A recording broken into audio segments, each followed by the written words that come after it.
سب سے پہلے آپ کو بتائیں، سیاسی مخالفت کو دشمنی میں نہیں بدلنا چاہیے. ہم نے مخالفین کے ساتھ ہمیشہ اچھا سلوک کیا. امید نہیں تھی پیپلز پارٹی کی جانب سے شکایت کا موقع ملے گا.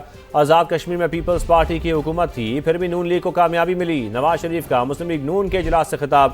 کہا اب آزاد کشمیر کو ترقی دلانی ہے، مسائل ختم کرنے ہیں. ہم نے ڈیلیور نہ کیا تو عوام ناراض ہو جائیں گے. صدر مسلم لیگ نون کے نام لیے بغیر پی ٹی آئی پر بھی تنقید. کہا ملک کا جو حال اس دور میں ہوا پوری زندگی میں نہیں دیکھا.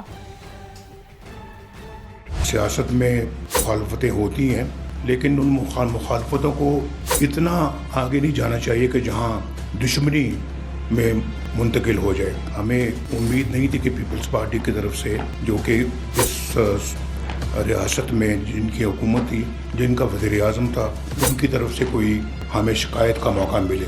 میں وزیر اعظم تھا تو ڈالر 104 پہ چھوڑ کے آیا میں. اس کے بعد پھر ڈالر آپ دیکھ لیں کہاں سے کہاں چلا گیا. دوسری حکومت کے زمانے میں انہوں نے جو نعرے لگائے تھے وہ سارے کے سارے، کسی نعرے پہ کوئی عمل نہیں ہوا. تنقید میں اس وقت نہیں جانا چاہتا، لیکن پاکستان کو جو حال اس زمانے میں ہوا ہے، میں نے اپنی آنکھوں سے کبھی ایسا حال پاکستان کا نہیں دیکھا. آج ماشاءاللہ حالات دن بدن بہتر ہو رہے ہیں اور کوشش کر رہے ہیں کہ یہ اپنے پاؤں پہ پاکستان کو کھڑا کیا جائے اور آئی ایم ایف سے چھٹکارا حاصل کیا جائے. اگر ہم نے ڈیلیور نہ کیا تو پھر میرا خیال ہے کہ آزاد کشمیر کے لوگ ناراض ہو جائیں گے، اور آزاد کشمیر کے عوام جو ہیں وہ باقی پاکستان کی طرف، اسپیشلی پنجاب کی طرف، جس میں بنیادیں ترقی کی شہباز شریف صاحب نے رکھی. شہباز صاحب یہاں بیٹھے ہیں تو میں ان سے خاص طور پہ بڑے زور کے ساتھ یہ بات کہوں گا کہ آزاد کشمیر کو زیادہ سے زیادہ فنڈز دینے چاہیے.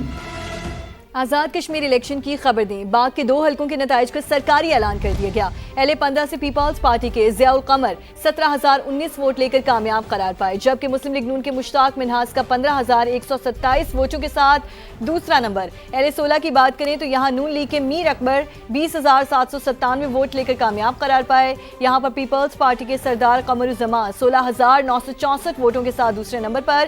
مجموعی طور پر آزاد کشمیر الیکشن میں نون لیگ 25 نشستوں کے ساتھ پہلے نمبر پر موجود ہیں. پیپلز پارٹی کی 12 نشستیں ہیں، جبکہ 1 نشست عوامی دست و بازو پارٹی نے جیتی ہے. پونچھ ڈویژن کی 7 نشستوں پر انتخاب ہونا ابھی باقی ہے. آزاد کشمیر الیکشن کی خبر دے رہے ہیں آپ کو. باغ کے 2 حلقوں کے نتائج کا سرکاری اعلان کر دیا گیا ہے. اہل 15 سے پیپلز پارٹی کے ضیاء القمر 17,019 ووٹ لے کر کامیاب قرار پائے، جبکہ مسلم لیگ نون کے مشتاق منہاس کا 15,127 ووٹوں کے ساتھ دوسرا نمبر رہا. اہل 16 کی بات کریں تو یہاں نون لیگ کے میر اکبر 20,797 ووٹ لے کر کامیاب قرار پائے.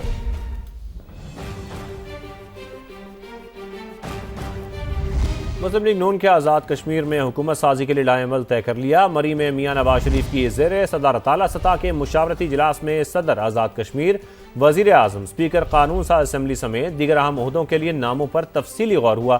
ذرائع کے مطابق صدر آزاد کشمیر کے لیے شاہ غلام قادر اور وزیر اعظم کے لیے چودھری طارق فاروق فیورٹ ہیں.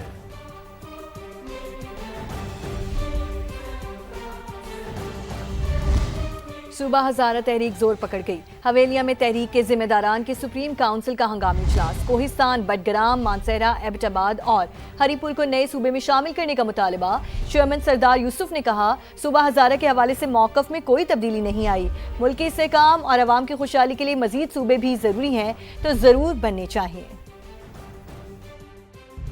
صوبہ ہزارہ ہے. 2019 میں مرتضیٰ جاوید عباسی صاحب نے قومی اسمبلی میں بل پیش کیا. اسی طرح ہزارہ سے علی خان جنون پی ٹی آئی کے جو ممبر انہوں نے بھی بل پیش کیا. پاکستان مسلم لیگ نون کے باقی جو ممبران ہیں، پنجاب سے ہے یا مختلف صوبوں سے، انہوں نے بھی اس کی حمایت کی. جو بل پیش کیا ہے وہ ابھی تک اسٹینڈنگ کمیٹی میں پڑا ہوا ہے. ہم یہی مطالبہ کر رہے ہیں کہ آگے کارروائی عمل میں لائی جائے. یہ ایک ایسا مطالبہ ہے جس کی کسی نے کوئی مخالفت نہیں کی. اور صوبہ ہزارہ جس میں کوہستان، بٹگرام، دورغر، مانسہرہ، ایبٹ آباد اور ہری پور سارا شامل ہے. اسلامی بنیاد پر پاکستان کے استحکام کے لیے، عوام کی خوشحالی کے لیے اگر صوبوں کی ضرورت ہے تو بنانے چاہیے. صدر استحکام پاکستان پارٹی عبدالعلیم خان کی خیبر پختونخوا میں ہزارہ صوبے کے قیام کی حمایت. کہا آئی پی پی ہزارہ صوبے کے مطالبے کے ساتھ ہے. بڑھتی آبادی کے باعث نئے صوبے وقت کی اہم ضرورت ہے. یہ قومی مسئلہ ہے، اسے سیاست یا مصلحت کی بھینٹ نہ چڑھایا جائے.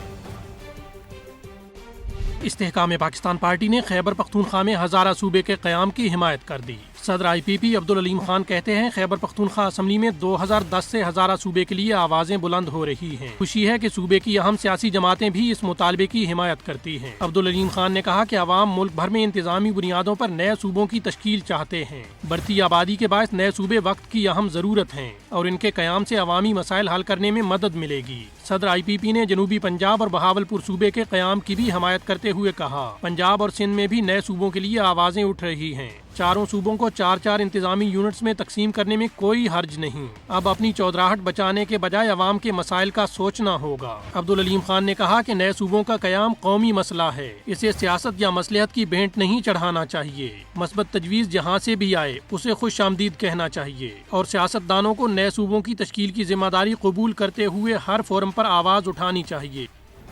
محکمہ صحت پنجاب کی بڑی نااہلی، سرکاری ادویات کی بڑی کھیپ چوری ہو گئی۔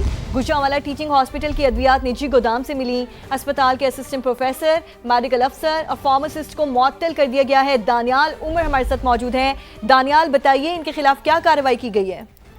دیکھیں، محکمہ صحت پنجاب کی بڑی نااہلی سامنے آئی ہے۔ سرکاری ادویات کی بڑی کھیپ چوری ہوئی ہے۔ گجرانوالہ ٹیچنگ اسپتال کی ادویات نجی گودام سے ملی ہیں اور یہ سرکاری ادویات کو اوپن مارکیٹ میں فروخت کیا جا رہا تھا۔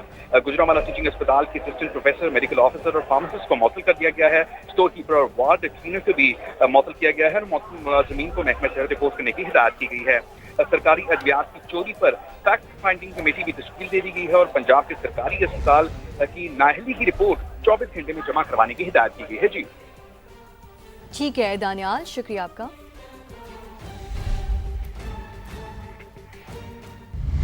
خراب کراچی سے خبر دیں، ڈیفنس فیز 6 خیابان سحر میں آئل لائن لیک ہو گئی ہے۔ کروڈ آئل سڑک پر جمع ہونے کے باعث روڈ کو ٹریفک کے لیے بند کر دیا گیا ہے۔ مزید جانیں گے، شاہنواز قادری ہمارے ساتھ موجود ہیں۔ شاہنواز، اپڈیٹ کیجیے۔ دیکھیں، ڈیفنس فیز 6 خیابان سحر اسٹریٹ نمبر 13 اور 14 کے نیچے سے گزرنے والی آئل لائن لیک ہو گئی ہے۔ واقعے کی اطلاع ملنے کے پر ڈیفنس کی ویجیلنس ٹیم موقع پر پہنچ گئی ہے۔ سڑک کو عام ٹریفک کے لیے بند کر دیا گیا ہے۔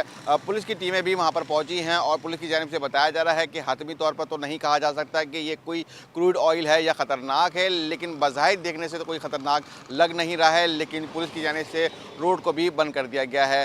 2024 میں ایسے 2 واقعات سامنے آئے تھے، جبکہ 2020 اور 22 میں بھی اس طرح کے واقعات سامنے آتے رہے ہیں اور زیادہ تر جو واقعات ہوئے ہیں وہ خیابان سحر کے قریبی ہوئے ہیں۔ تو اب اس وقت جو ہے سڑک کو بند کر دیا گیا ہے اور جو ٹیمیں ہیں اس وقت یہاں پر موجود ہیں اور جو انتظار کر رہی ہیں کہ جس کمپنی کی یہ لائن ہے ان سے رابطہ کیا جائے، اس کے بعد اس جگہ کو کھدائی کرنے کے بعد اس لائن کو بند کیا جائے گا۔ جی شکریہ آپ کا۔ کراچی کے نوجوان تاجر میر رضا کا قاتل کون؟